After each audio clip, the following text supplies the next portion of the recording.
harinas. Un aislado es un producto que tiene un nivel de proteína del 90% alrededor. Un concentrado tiene alrededor de entre 65 a 70 por lo general. Y una harina 50 y pico para abajo. España importa entre 5 a 6 millones de toneladas de harina para la industria de piensos aquí en España. En Cataluña en particular es un motor económico, la industria cárnica, una fuente de empleo, y hoy la actividad de Elian está dedicada en apoyar ese sector. La segunda fase será más para el consumo humano. Cuando hablamos de fase 1 y fase 2, en el morado es la concesión actual, una planta que adquirimos de Cargill en el 2024, una planta que hoy en día procesa alrededor de 750,000 toneladas de habas al año. Eso para mí es un número grande, pero cuando hablo con mis colegas es una planta pequeña. Hay plantas en otras partes del mundo que, si vamos a Brasil, por ejemplo, que procesan mucha más cantidad de soja al año. Pero en el morado es nuestra planta actual. Y en lo anaranjado, la nueva concesión, es donde estamos construyendo esa segunda planta, donde, si ven en el gráfico, hoy en día producimos harinas, y en el futuro más bien concentrados. Ahora, el enfoque que queremos darle a este proyecto es no solo producir un concentrado de soja, sino producirlo de manera mucho más sostenible, con un valor agregado nutricional de origen europeo y no transgénico, cosas que el mercado busca. Como les comenté antes, ya estamos trabajando con el campo. El año pasado tuvimos la gran suerte de llegar a 1,000 hectáreas y este año llegaremos, bueno, la meta es 3,000 hectáreas. Aunque esta producción, todo ese volumen, está destinada en el futuro para la planta nueva que todavía no está construida, pero no podemos esperar a tocar la puerta al agricultor cuando esta planta esté en línea. O sea que por eso hemos comenzado a trabajar con el campo ya. Cada año queremos aumentar el número de hectáreas aquí en España. No sabemos del techo de hasta cuánto podríamos cultivar, pero la meta que hemos dicho, vamos a ver si llegamos a entre 10,000 a 15,000 hectáreas entre ahora y 2030. Este no es un trabajo en conjunto, esto no es Elian decir, bueno, queremos cultivar soja y que, no, esto es un trabajo en conjunto. O sea que a través del año, ya llevamos más de un año, estamos creando relaciones con el campo, cooperativas, con Agrotecnio, con la Leitat, con la IRTA, con la Generalitat. Todo el mundo está viendo que este es un proyecto de interés para el bien, para el común de todos, para el bien de todos, mejor dicho. No es para que Elian saque provecho del campo y ya, sino que todo el mundo esté ganando. O sea que hemos tenido la gran suerte de trabajar con excelentes instituciones, entidades públicas, privadas, nuestros socios como Dani, como Josep María de Cerescamp, gente que de verdad cree en esto, comparte la misión de vamos a crear algo que ayude al campo y también ayude a fortalecer a España como una fuente de proteína para el mercado europeo. ¿Y cómo trabajamos con el campo? Trabajamos con el campo ofreciendo un precio transparente y garantizado para el agricultor. Un precio que está acorde con ciertas calidades especificaciones de calidad. Donde lo que estamos premiando es el contenido de proteína en la haba final y donde a través de, por ejemplo, a gente como el Banco Santander, que es un socio nuestro, ofrecer la financiación al agricultor si eso es una necesidad. Pero, y esas son las metas que les comenté antes. Este año vamos a ver si llegamos a 3,000, el año que viene 5,000, 8,000, 11,000, 15,000. Lo que queremos transmitir al campo es la demanda de Elian va a ser a largo plazo y es una demanda que va a seguir aumentando año tras año. O sea que para darle una estabilidad al campo de decir que estamos aquí, vamos a estar aquí el año que viene y el año después y el año después, y no un comprador que viene y sale del mercado cada año. Y entre la planta actual y la futura planta, nosotros pensamos que de manera concreta y directa estaremos afectando o colaborando, contribuyendo a por lo menos 10 de los 17 objetivos de desarrollo sostenible que ha establecido las Naciones Unidas. Ese es un pequeño resumen, muy breve resumen de quién es Elian, y le cedo la palabra a mi colega. Muchas gracias, Richard. Este es el formato, presentaciones cortas. Ahora tiene la palabra el doctor Daniel Plaza y luego pasaremos ya al turno de preguntas y de debate. Muy bien, entiendo que me escucháis. Muchas gracias. Algo que yo quiero mencionar de inicio, que creo que es interesante, al menos bajo mi punto de vista, es que hemos organizado la charla y a tener esta diversificación de cultivos, o la soja en particular, es que había un mercado local muy pequeñito. Y Elian ahora representa un incremento significativo de ese mercado local. Por lo tanto, hemos preferido empezar por la demanda y yo hablaré no solo de la parte de la oferta, sino de la parte de cómo la investigación o la academia puede apoyar a esa oferta. Bien, yo soy Daniel Plaza Bonilla, como os han dicho, profesor en la UDL y investigador de agrotecnio, y lo que traigo aquí es un poco el resultado de las actividades que llevamos a cabo en el equipo, junto con doctorandos como Joana Navao, Marco Bonadíes y otros integrantes del equipo. Bien. Nuestra tarea tiene por objetivo tratar de hacer los sistemas de cultivo más sostenibles, y eso lo llevamos a cabo mediante ensayos experimentales en fincas de agricultores. Si me extenderé, pero con las que pretendemos hacer una estimación del impacto que tendría, por ejemplo, cultivar soja a gran escala o en climas futuros. Bien, llevamos trabajando en el tema de la soja, en la parte investigadora, desde 2019, en una época que era como la travesía del desierto, en un proyecto europeo llamado Legum Gap, que trataba de reducir esta brecha de proteína vegetal que comentaba Richard, tanto mediante soja como aboncillo o avines, favor en catalán, más adaptado para los climas norteños, y en el que ya leímos una tesis llamado Lex Sapiens, que creo que también es interesante mencionar. Hace 2 años estuve participando en otro Breakfast for Inno, en este caso con Aigües del Segarra Garrigues, con Xavier Petit. Explicamos un poco los objetivos del proyecto y puse una diapositiva de la entonces planta de Cargill, recién inaugurada planta de Elian.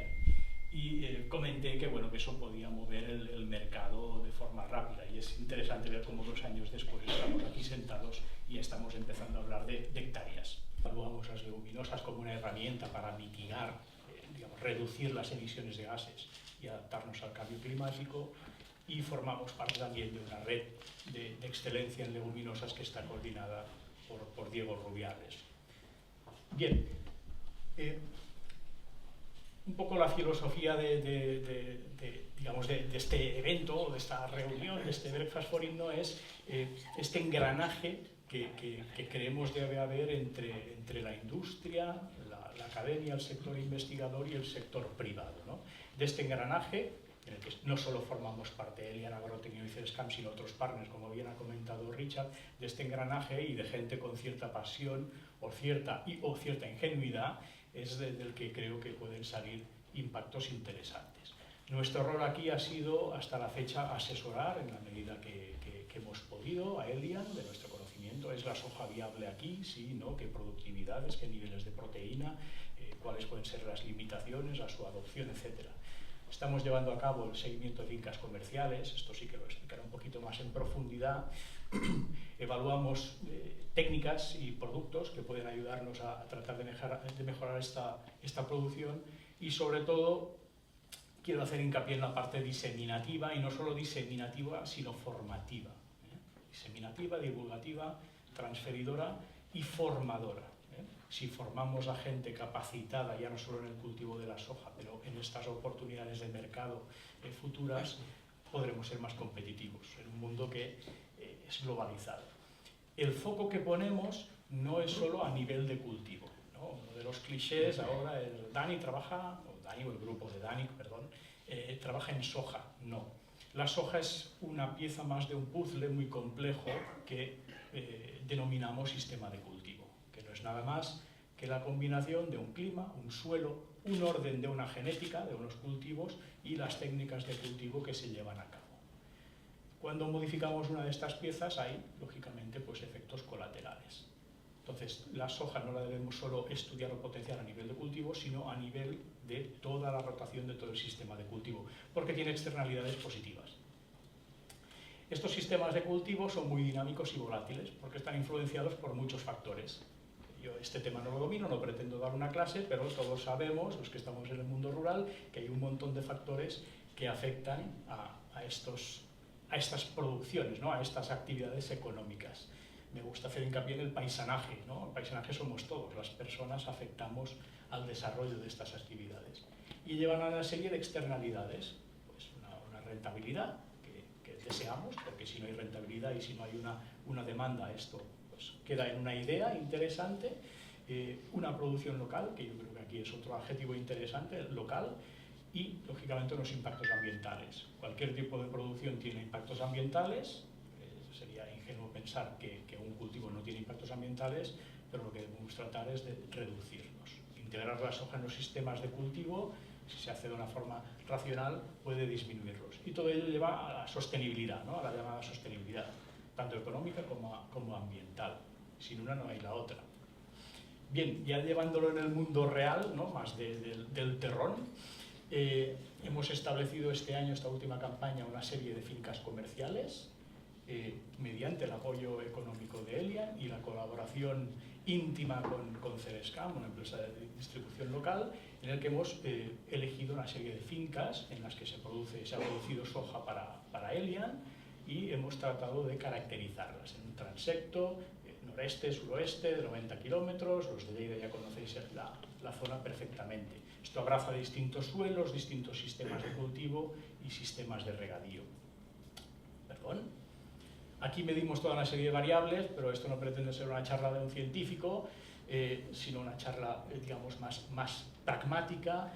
Con estas variables que medimos, lo que pretendemos es responder a una serie de aspectos, sobre todo las limitaciones que puede tener la soja a día de hoy.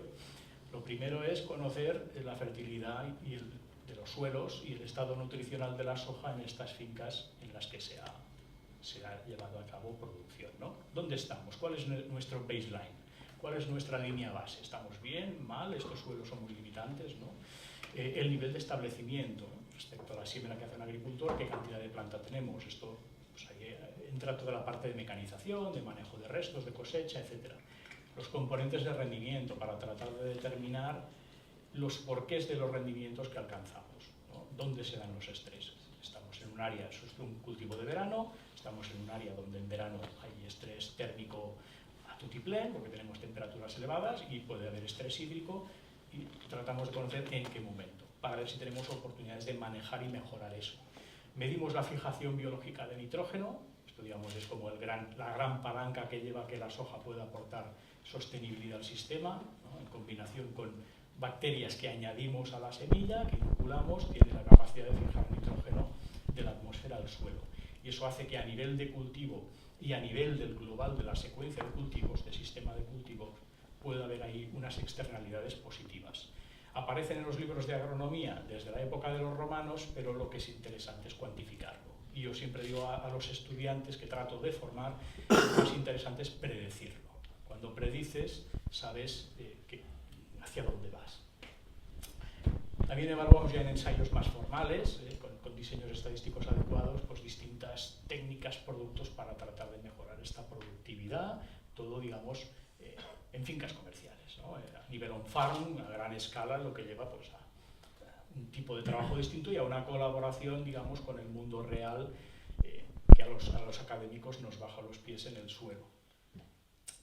Y ya voy terminando, algo súper importante, se resume aquí solo con 2 frases y 2 fotos, pero que es diseminar, divulgar, pero sobre todo formar, ¿no? He empezado diciendo que ya hay 2 doctorandos en el grupo focalizados alrededor de la diversificación de los sistemas con soja, y de la agronomía de la soja, tanto la parte agronómica como ambiental. Si formamos a esta gente, si formamos a nuestros estudiantes en la universidad, los futuros agrónomos, todo esto será algo que esperemos que a futuro pueda potenciar este cultivo y estas oportunidades de divulgación. Esto es importante. Estar en una universidad te da esa fortaleza, ¿no? No solo es el impacto de tu investigación, sino que transfieres cosas que con suerte mejorarán, digamos, o tecnificarán aún más ese sector rural que nos rodea. Y bien, para este verano 2026 se presenta animadito. Nos hemos planteado muchas actividades, seguiremos añadiendo fincas comerciales que controlaremos, vamos a seguir con los ensayos que os he comentado, añadiremos ensayos de materias activas para el control de malas hierbas con la colaboración de José María Montull, también de Agrotecnio, mediremos las emisiones de gases y de amoníaco en soja con un equipo de alta frecuencia y alta precisión, y así pondremos un número local robusto, de robustez científica, a la huella de carbono de ese cultivo en condiciones locales y a nivel de rotación. No solo nos fijaremos en una tabla de alguna otra institución o del extranjero, ¿no? Es importante poner números locales. Esto en colaboración con una empresa agraria local que tenemos por aquí, el agricultor, y otras actividades de investigación que no comentaré alrededor de esta iniciativa para tratar de fomentar el cultivo local de soja. Y bien, muchas gracias a todos. Gracias, Dani. Por otro lado, tiene esta capacidad de fijación de nitrógeno, eso implica que es independiente de la fertilización nitrogenada y como tal, cuando la integramos en los sistemas de cultivo tenemos muchas menos pérdidas de nitrógeno al medio, de la forma que sea, ¿no? En las aguas subterráneas, en forma de gases de efecto invernadero que mediremos, y eso no solo a nivel de su cultivo, digamos, durante su periodo de cultivo, sino también acaba afectando a los cultivos siguientes. Entonces, yo creo que los principales beneficios son esos, ¿no? Una menor necesidad hídrica, algo importante en nuestro clima, y unas menores necesidades de nitrógeno externo. Siguiente pregunta.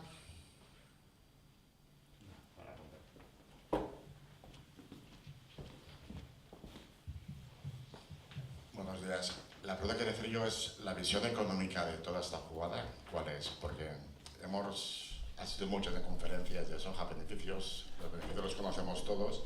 Pero el punto crítico es que cuando vas al agricultor y digo, ¿qué voy a hacer? Voy a hacer maíz, voy a hacer un trigo, voy a hacer segunda cosecha, y al final, por desgracia, los números económicos captan. Y la dificultad de introducción de la soja, al menos en nuestras tierras, es la parte económica, que los números son complicados. La pregunta sería, ¿tenéis números hechos comparativos de producir aquí en Plagus y en nuestra zona entre maíz, cereal, soja? Bueno, Rivera es Gerenda Rusa. Somos una empresa que nos dedicamos a comercializar semillas y también trabajamos en soja. Mira, yo te diría que nosotros en Elian tenemos muy buen conocimiento del precio global, el mercado de la soja. Y cuando al lado están los comerciales de la planta actual, y el día de mañana a las 8 de la mañana el precio de la soja es algo y a las 3 de la tarde es otra cosa. Esa no es la dinámica que estamos buscando aquí para la soja local, sino una estabilidad. Y nos apoyamos en gente como Agrotecnio o Cedescam para que nos asesoren, para decirnos exactamente esto. Este es el costo de producción de una hectárea de maíz y el rendimiento. Para que la soja sea atractiva, debería tener este rango de precio. Estamos trabajando ahí con los expertos para que todo el mundo gane. Aquí sabemos que el mercado, por ejemplo, de concentrados, había hablado de los 30, 35 millones de toneladas, pero solo en concentrados Europa está importando hoy en día importación. Hay algunas plantas de concentrados en el norte de Europa. Importación alrededor de 500.000 toneladas. Ese mercado existe, esa demanda existe. El reto para nosotros es poder producir un producto de valor agregado aquí localmente para reemplazar ese volumen que hoy en día se importa. O sea que nosotros en Elian tenemos que producir un producto que sea de esa calidad a un precio justo para penetrar el mercado y un precio justo para el agricultor. Todos los años es un poquito diferente la fórmula, pero no es una cosa de que todos los años es el mismo precio, pero es una conversación con los agricultores, las cooperativas, los expertos para ver cuál es el rango de precio para que sea una alternativa. La soja no es un reemplazo para el maíz, sino es una herramienta más para el agricultor, una opción adicional, no un sustituto de otra cosa. No sé si te he contestado a la pregunta.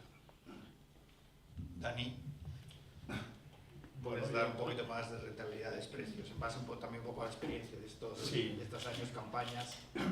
Sí, lo que pasa es que la gran diferenciación está en lo que ha comentado Richard. Digamos, sin hablar yo por Elian, estamos entre amigos, pero sin hablar yo por Elian, yo creo que lo que ha comentado Richard es que ellos tienen el interés de que eso tenga viabilidad. Y eso yo creo que ya diferencia bastante la situación. Hablando del pasado, hasta que no existía Elian, una soja orientada a consumo humano de doble cosecha tras un cereal relativamente productivo, los números que teníamos nosotros, la rentabilidad era similar a las dobles cosechas con cereal, en sistemas, digamos, de un nivel de inputs racional, donde en ese momento era mucho menos competitiva, eran sojas de primera cosecha, y más con los niveles de productividad de maíz que tenemos aquí. Pero eso, como digo, con los precios que establece Elian, en función de muchas variables, se ha modificado, yo creo que en beneficio del agricultor, dándole aún más viabilidad.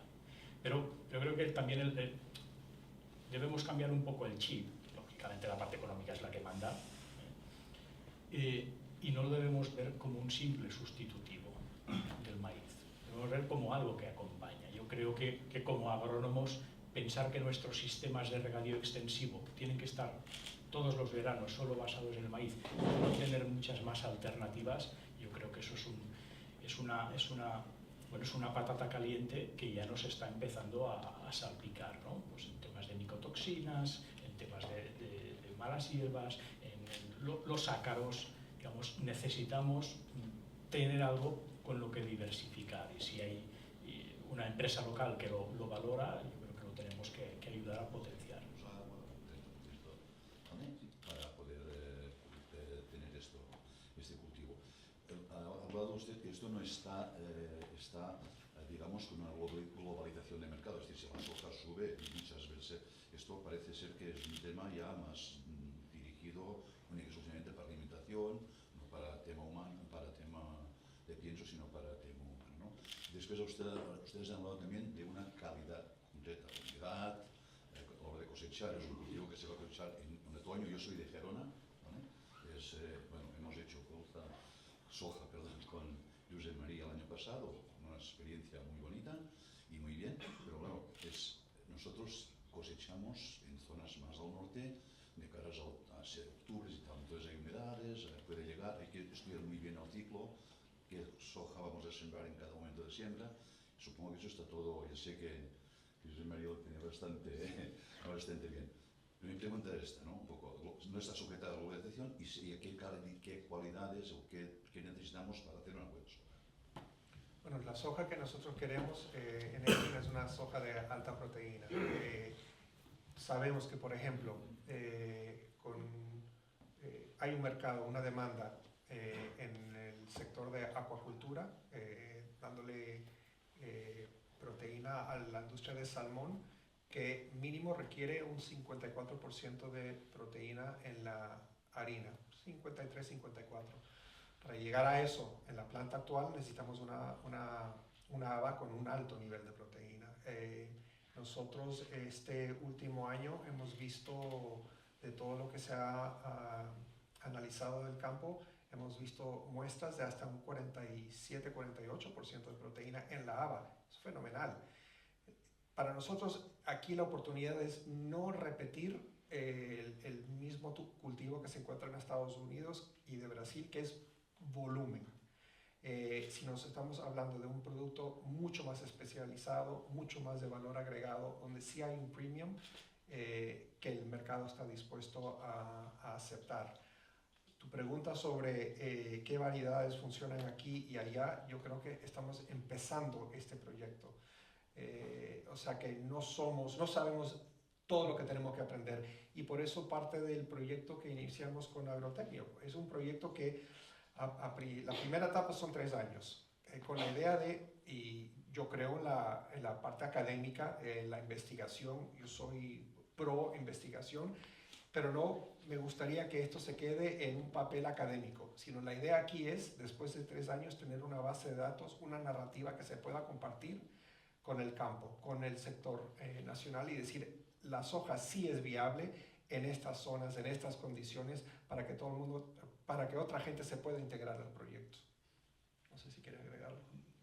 No sé si tengo mucho que agregar. Yo estaba pensando todo el rato en el chip, en el regadío, por ser de la Plana de Lleida, y además soy nacido en les Borges Blanques, es decir, que en verano sin el regadío no conozco nada, ¿no? Más en el cambio en primario. Girona tampoco. Eso no quiere decir que la soja en primera cosecha no pueda tener su viabilidad. En productividad no tiene color respecto a la de segunda cosecha, pero a priori está entrando con más facilidad la de doble cosecha. Y luego algo que ya ha mencionado Richard y que yo aporto un poquito la parte agronómica, claro, ellos demandan una soja de elevado contenido en proteína. Entonces aquí nos tenemos que ir dirigiendo a genotipos que hayan sido mejorados no tanto para productividad, que ha sido lo clásico con la mayoría de especies, sino genotipos, ¿no? Material vegetal, variedades que también han sido mejoradas para conservar niveles altos de proteína y en este caso bajos de oligosacáridos o sustancias antinutricionales.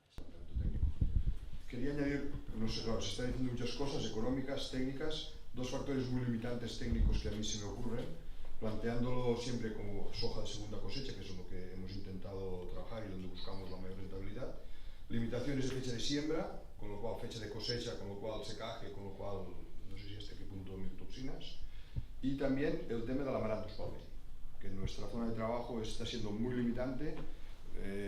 Estamos aprendiendo ciertas técnicas para manejo en maíz. No me atreví a hablar de técnicas de manejo en soja. No sé si se puede aportar algo. Es una buena pregunta, pero me parece que me tendrán que echar un capote o debería estar aquí José María Montuil, porque de hecho la semana pasada tuvimos una charla para agricultores, 70 agricultores en Golmés sobre el tema, y José María lo trató específicamente. No sé si José María quieres echarle un capote en el palmero.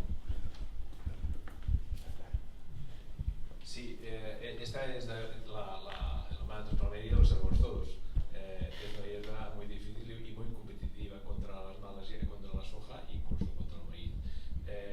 Sí que sabemos que hay alguna materia activa que no está registrada para cultivo de soja que podría funcionar bien. Entonces tendríamos que estar con José María Montull, estar analizando estas materias activas que están en el mercado pero no tienen registro para soja, para si en años venideros esas materias activas podrían ser de interés para tener registro para soja. Es decir, la evaluación de estas materias activas ha sido muy positiva, estamos hablando de incluso controles del 90 al 100%. Entonces, el handicap tenemos que estas materias activas faltaría el registro para soja. Y luego la experiencia de sus dosis y en qué tipos de suelos podemos gestionar dosis de aplicación. Pero el bueno también que tenemos con este proyecto de Elian, que es que al escalar el producto de soja, hoy podemos tener la ventaja de tener investigadores que están investigando sobre el cultivo y investigadores también están investigando sobre soluciones para ese cultivo, que hasta ahora habíamos estado siempre un poco más cómodos. Entonces creo que irá habiendo cosas y ahora yo creo que en el futuro podemos hablar de soluciones. También nos facilita otras problemáticas que hay con herbicidas y malas hierbas en el maíz. Por ejemplo, estamos hablando del sorghum, estamos hablando de quinocloa, estamos hablando de setarias, que también tienen muchos problemas en estos momentos en muchas zonas de Aragón y Cataluña con el tema de las resistencias de herbicidas. Entonces, la soja con una rotación, con esos campos que tengan esta problemática, también nos dan una solución. Es decir, que al final el trabajo tendría que ser conjuntamente, de que tenemos que tener claro que la soja entraría dentro de la rotación, que también nos puede solucionar problemas de otros cultivos. Tendrá sus problemas, porque tiene sus problemas con sus malas hierbas, pero al final sería una gestión de que en esos campos podamos ir haciendo rotaciones con cultivos de verano.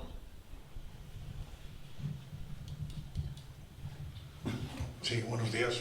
Pere Palau, de Actos Group. Soy el responsable comercial de cultivos extensivos. Un poco a Richard. Claro, has comentado que una planta en Barcelona, más otra futura, y aquí estamos hablando, entiendo, básicamente de soja no transgénica. Entiendo, y no soy muy conocedor, pero creo que en Europa no se cultiva soja transgénica, con lo cual tendría que ser todo soja no transgénica, ¿no? También has comentado que en Europa sobre un 8% importa para estos productos finales que vosotros estáis incentivando, ¿o no lo he entendido bien? Correcto, toda la soja para la segunda fase será soja no transgénica. El 8% es no sobre es la demanda total. La demanda de proteína de soja que tiene Europa solo se puede abastecer localmente con el 8%. O sea que todo lo demás que viene es, por lo general, transgénico para piensos. Es el gran consumidor de... Entiendo que básicamente el 8% es el consumo que la industria hoy necesita para abastecer al mercado ese donde vosotros ahora creo que queréis entrar con este concentrados, ¿no? Correcto. Y esto, como han comentado, al final es un mercado nuevo. Entiendo que todos abogamos porque podamos hacer soja no transgénica, que sobre todo el agricultor tenga su rentabilidad. Sí. Pero claro, al final, ¿qué expectativa de volumen tenéis vosotros en este mercado? Y un poco con la pregunta de Mateo que ha hecho, la referencia, si lo hacemos sobre Chicago, bueno, al final todos los mercados están muy conectados, ¿no? Y aquí lo que creo que tenéis que incentivar, pues que la prima sea una prima para que el productor, al menos, tenga esa rentabilidad, ¿no? Porque después ya vienen las cooperativas, los centros. Aquí hay una serie de costes adicionales que si el producto final no lo puede admitir, no sé, no quiero ser un poco, pero veo un poco el producto final, esa demanda va a poder asumir todos estos costes para que nuestro agricultor tenga una rentabilidad. Ya sé que es una pregunta difícil, pero es un poco viendo la expectativa, ¿no? de este cultivo. La demanda del producto, si estamos hablando de un producto de alta proteína y no la soja normal, sí existe. Nosotros, sin hablar de la capacidad de la segunda planta, hay otra planta que se está construyendo en Estados Unidos, ya se ha construido en Estados Unidos, donde ellos públicamente han hablado de que la capacidad de concentrados será de 60.000 toneladas.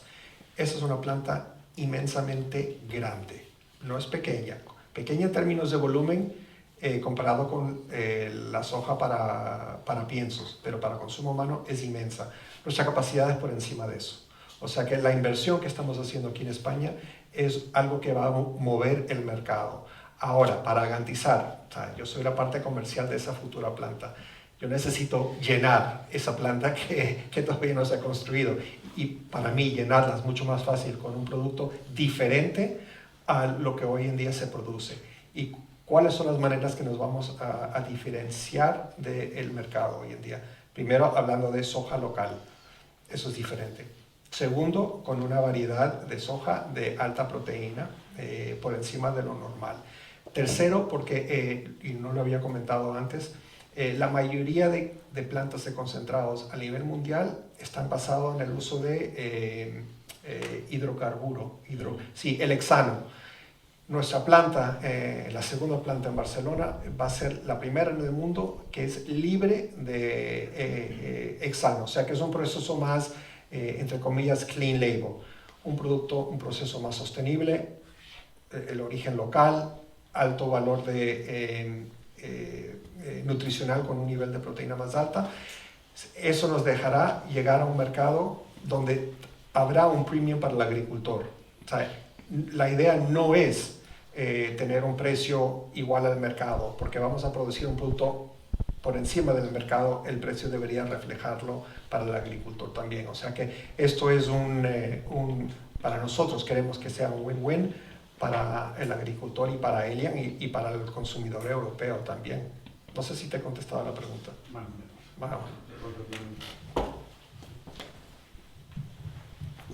No sé si más para ti, pero claro, semilla. ¿Quién investiga en semilla de soja no transgénica hoy en día? No sé, pregunto a él, ¿no? Y digo que soy un poco el menos indicado, pero es para ver un poco la situación, ¿no? Porque los híbridos del maíz todos hemos visto la evolución, ¿no? Y la soja.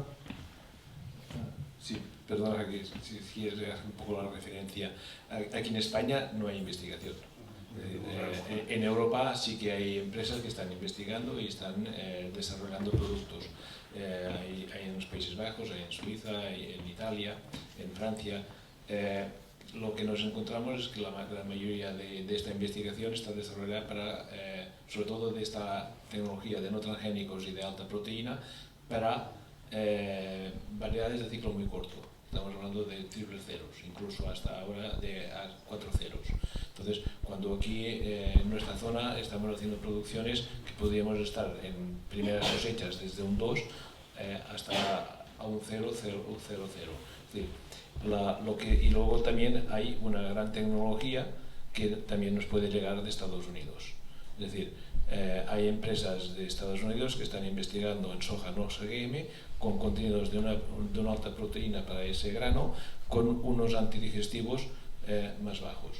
Entonces, esta tecnología a nivel de Europa está representada a través de SICCAM Italia, que ellos tienen esta tecnología cedida desde la empresa que se llama Benson y Hill, y aquí en España, gracias a este proyecto de Elian, estas semillas estarán en disposición de que ese agricultor los pueda sembrar. Es decir, dentro de que no hay tecnología, gracias a este proyecto, hoy en día podremos disponer de la última tecnología que tendremos en variedades no transgénicas de alta proteína, que eso a tiempo atrás hubiese sido impensable. ¿Qué tendremos que hacer? Investigar si en todas las zonas de España qué ciclos se nos adaptan mejores. Pero el año pasado de estas variedades, aquí en nuestra zona ya se sembraron casi unas 100 hectáreas.